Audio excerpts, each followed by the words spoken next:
Good Friday, the 14th of February. You are tuned in to your G&T Breakfast Show. We are. All this week we've been celebrating Apprenticeship Week with Ashmole Co. We've had some really insightful conversations from people that can provide apprenticeships in all sorts of different industries, whether it's church and Wales, whether it's hair and beauty, whether it's been accounting or engineering, and also the Spark Initiative with Holly bringing us way back to Tuesday. But Gina, we're yet to hear from someone who's actually been on an apprenticeship. And not just one, but apparently two. A very good morning to you, Rob from Cleddau Communications. Good morning, G&T. How are we doing? Very well, thank you. Thank you so much for joining us on this Feel Good Friday. You've been enjoying the tunes? Yeah, great. And I've actually had a lie in this morning, which is nice. Oh, that's what we like to hear, isn't it? Yeah, when you were saying, people love their beds, I love my bed. Yes. But unfortunately, I'm usually out of it by 6. Oh. Yeah, that's the thing, isn't it? Well, we know about that, don't we, Tom? Very early starts we do know about that. Wouldn't change it for the world. And of course, well, you've had to get out of your bed number of times to learn your trade. I have. Learning and earning through an apprenticeship. Give us a run through then as to who you are now and what you do. Okay. And then we'll go back in time and look at Apprenticeship 1 and Apprenticeship 2. Okay. Currently, I work for Pembrokeshire County Council as an electrician, which is one of my apprentices. Uh-huh. I also own my own business, Cleddau Communications, as you guys often mention me all the time with my Dredgeman's Hill reports. Mm-hmm.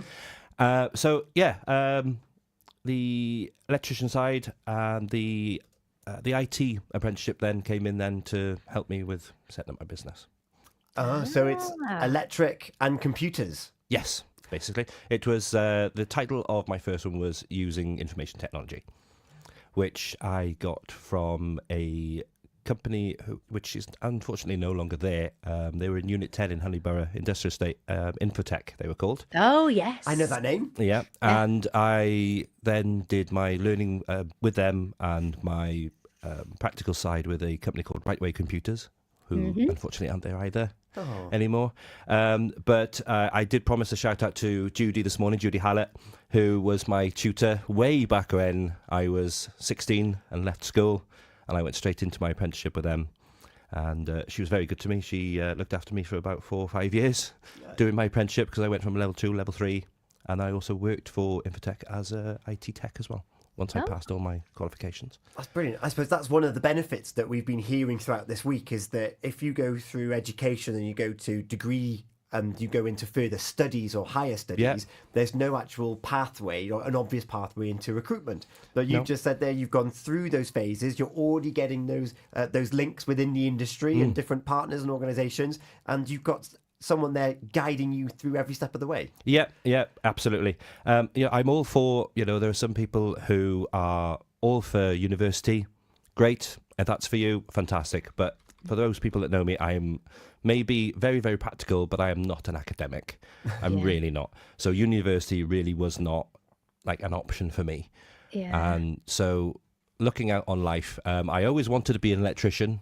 From a very, very, very early age, I was always playing with wires. And if my mother was here to tell you, she would say that whenever she took me to Pembroke Fair, instead of sitting on the rides and enjoying it, I was looking on the floor, looking where all the cables were going, from all of the generators to all of the rides and all this. And I was more interested in the cables than I was, looking at the ride and enjoying myself. So my grandfather was an electrician, Roy Davis, in way back then. And he showed me and taught me everything he knew. And I kind of really only went to college to get a bit of paper. Because he'd already showed you the road. You knew it. Yeah. My parents, they built their house in 91, and I helped him wire the house. So I was getting into parts of the attic he couldn't fit into. And then he was showing me, this is how you wire this light switch up, this is how you do a socket, and this is why we put the cables like this in different places. So that was the best education I had, was literally on the tools, playing with wires before I was the age of, 15. Oh, wow. Way before then. So then the IT came into it. There was like an open day to learn about IT, and all the way through school I was playing with computers more than the teachers knew how to use the computers. And because there was no IT really in schools when I was in school. So they had this one computer came in, and it was like, wow, I need to learn how to use this thing because this is the future. So I did, and I was helping out teachers after school doing things on the computer that they didn't know how to. Yeah, So, showing them how it all worked. Yeah. So then, obviously, the IT apprenticeship. Then it was the way to go. I did my level 2 using IT, then level 3, then call handling operations because I worked at the call center. Lovely. And yeah, so that kind of happened, and I did IT stuff for a while, and then I thought, well, I'm going to have to get my electrical qualifications because I need them. So then I did my electrical apprenticeship with HL Fieldings and Son in Pembroke Dock, who are still there this time. The company is definitely still going. I see them in the wholesalers quite often. Shout out to Scott, and I see him and Martin there quite often. So yeah, it's very interesting sort of journey through. Yeah. And you say like on the tools, Gina. And I was going to say, and doing all those apprentices right here in Pembrokeshire as well. Yeah, and, it was. And you think about, okay, apprenticeship, like you are very hands-on. So actually going into that business and actually doing the day-to-day things while learning was definitely the way for you. Yeah, definitely. Yeah. You were learning working 4 days a week, and then you were in either college then for my electrical or in Infotech 1 day a week. And then that's where you did your, theory side of things. Yeah. And it wasn't just for apprenticeship subjects. I didn't do very well in my GCSEs, it's got to be said. I probably got three C's, which was enough for my father to teach me how to drive, because he said, if you don't get the 3 C's or above, I'm not teaching you how to drive. Okay. Oh. So that was the incentive. So yeah, I had to do that. So I got my 3 C's and that was it. So as part of the apprenticeship, then you do application of number, which is maths. Yeah. And there's so many other different subjects, and it's all key skills. Yes. So you do your knowledge and theory, and it's not just based on the subject that you're trying to learn. You also get your grounding in other and all skills. that sort of stuff as well. Which you've heard about this because I've been listening when I've been driving around the county and doing my job from the providers that have been in and talking to you about apprentices and doing all of their learning and all of their grounding. And it's true, it really is. I've got qualifications now coming out my ears, which I really didn't have any prospect of when I left school, to be honest, because as I say, I'm not an academic. No. So let me bring that up then, Rob. If there's Yeah. somebody of school age now and they're thinking, right, okay, so I'm going to look ahead. I really want to get into electrics or computer or whatever they want to get into.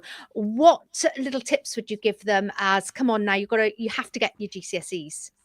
What are we? Yeah, I'm not saying don't study for your GCSEs because then, it's all good.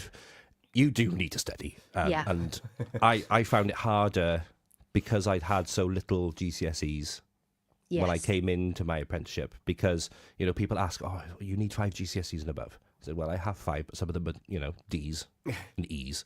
They're not C's. There were a couple of doors that weren't open for me. So you do need some study, definitely.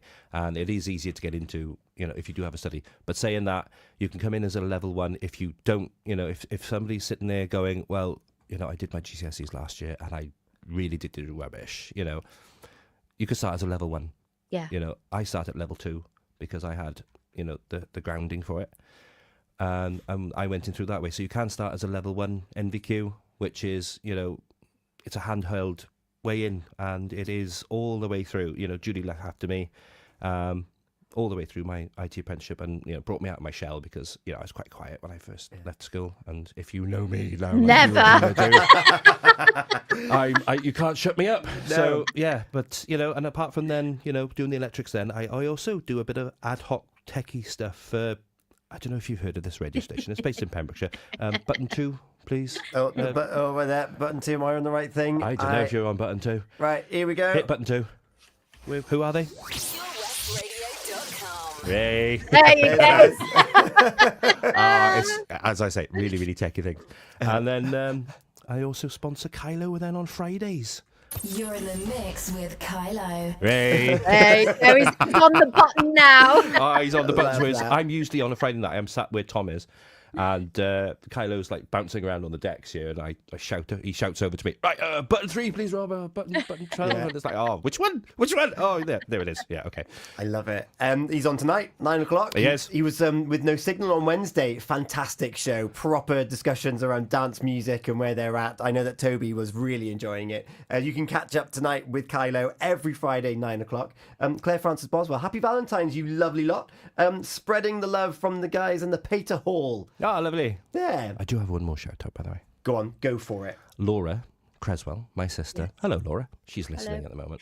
She also did an apprenticeship through Cleddau Bridge Hotel, which unfortunately is not there anymore. There's all these things that are not there anymore. It's fantastic. Well, great history. Yeah, where she met Gina.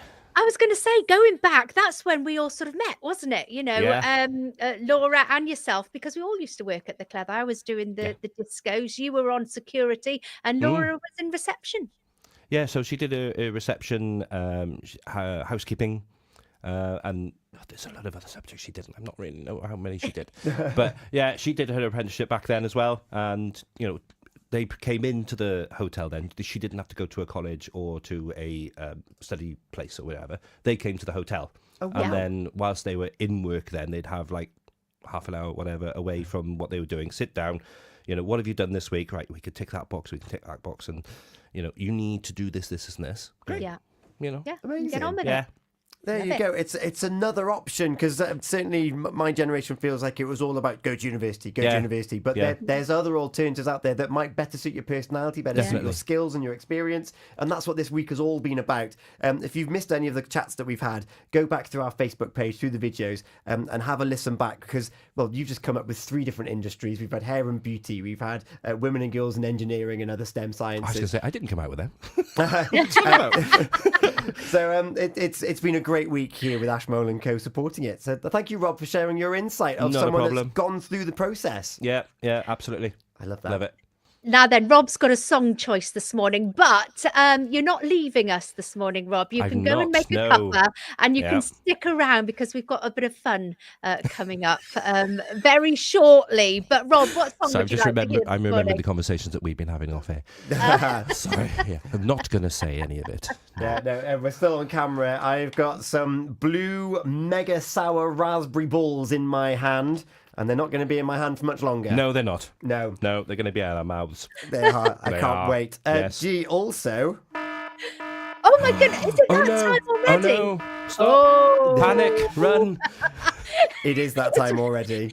It's when the trap door opens and it takes him down there. No, it's all right, Rob. You're quite safe. We have got your Unscramble competition has now closed for this morning.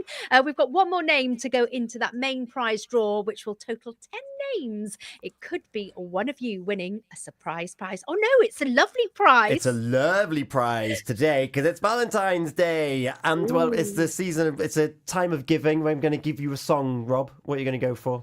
Boston, More Than a Feeling, please. It's on the way next here on Pure Radio. Thank you, Rob. Thank you.